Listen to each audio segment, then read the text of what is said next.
So 5 years ago, Te Reo Māori found a new home in one of this country's oldest and most prestigious private schools. Since then, King's College in Otāhuhu has raised the profile of Te Reo and tikanga and raised the number of its Māori students to more than 70. So the results have been encouraging. King's College was rewarded with a placing in this year's Secondary Schools Polyfest, which gives them an opportunity to participate for the first time in the Secondary Schools National Kapa Haka competition.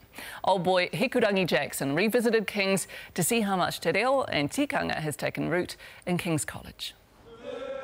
Te kāriti o King's, tētahi o ngā kura motu hake tawhito rawa o tēnei motu.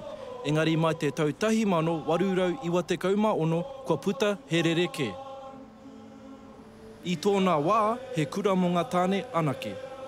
I e nei rā kua tūwhera ki ngā akoranga kōtiro. No te tau 2004 I haere mai au ki konei. Mai te kura kaupapa Māori ārohe o Māngere. Te hono ki te reo Māori ko te kura atuhi anake. I nānei kua tautokua King's I ngā mahi Māori. Languages help our brains think in different ways, but Māori language in particular is so important for New Zealanders because we have to know where we've come from for us to get to where we are today. Nō reire e te atua, koe nei tō mātou ino ki a koe. Tuka tōringa ato whai, tōringa mana ki King's. Kua tūkaha King's ki te wairua o te taha Māori, ina koe nei te kura motu hake tuatahi ki te whakamana I te reo Māori. I roto I ngā akomanga, I roto I ngā akoranga hoki, ka pātai atu ki ngā tama. Ana, he uaua te reo Māori, he uaua te reo Māori te ako, he uaua te reo Māori te kōrero, te nuinga o rātou e ki ana, e whakahoki ana. He uaua te whakahua tika I te mea I a rā, ka rongo I te whakahua he o te reo Māori, o te kupu Māori rānei, engari I tō rātou tainga mai ki konei, ka rongo I te tika. O te whakahua, me te mea anō hoki, kua kite atu rātou I ngā paenga o te ao Māori. Kua kite whānui tia ngā hua ko puta, me ngā hua e whakawhānake tonu tia ana e te kapa o te kāreti o King's. Mai I tōna timatanga I te tau 1997 ki tēnei tau tonu.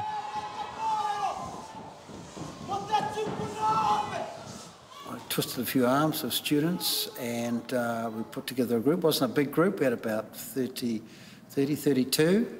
Our front line females, I think we had one part Polynesian girl, otherwise they're all Pākehā girls, and it showed when we came to do the poi.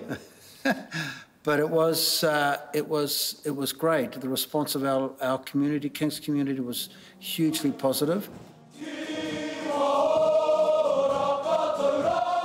He tū ki runga I te papa waiwai e eke ai a King's ki te wahanga o ngā whakataitai kapahaka mō ngā kura tuarua a te rātau. Ohorere ana katoa ahau ki tō mātou taenga atu, urunga atu ki te era whakataitai. I te mea ki hai mōhio, ki hai whakaaro, ka pēra rawa te hua mā mātou. Ko te whaenga matua mō tēnei tau, mō tō mātou kapa haka, te whaenga ko te noho tonu ki roto I te taumata tuatahi o te Polyfest. Hoi anō I te wā tuku taonga, me te rongo I tō mātou ingoa tai tua whā, ohorere katoa e awa. I thought that Kings could do great with nationals, but I didn't think they could do this great. We went nuts. It was unreal, one of the best things ever.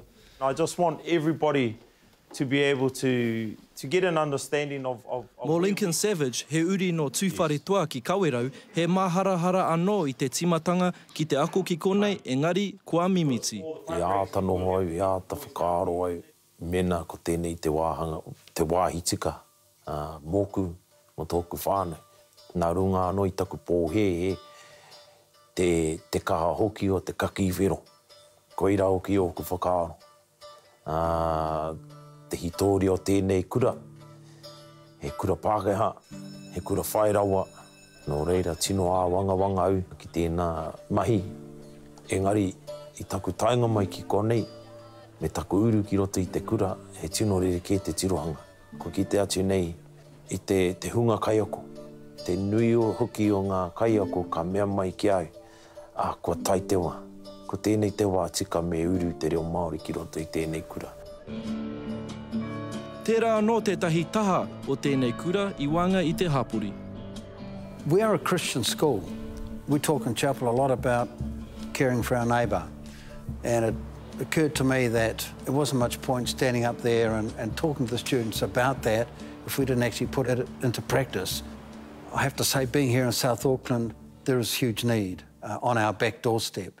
And so it was, I think, again, just a natural progression that we got the students involved in actually going out into our local community. We now go into several primary schools, as well as the refugee centre. We go to daycare centres, IHC homes. We do tutoring of local kids here at King's in the evenings. We go to Middlemore Hospital. Engari, e kore he honore nui ake I tērā I te tū I runga I te papa waiwai I te Polyfest.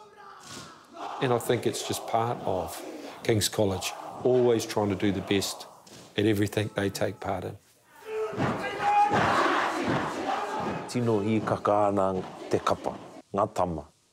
I tō rātau hia kia tai atu ki te murua te ahi. Kaua ko te wiki tōrea te whaenga, engari te tai atu me te tū ki mua I te Marae, I te ui whānui, me te mātaki anō I ngā tino toki o Aotearoa. Koina te whaenga te hihia.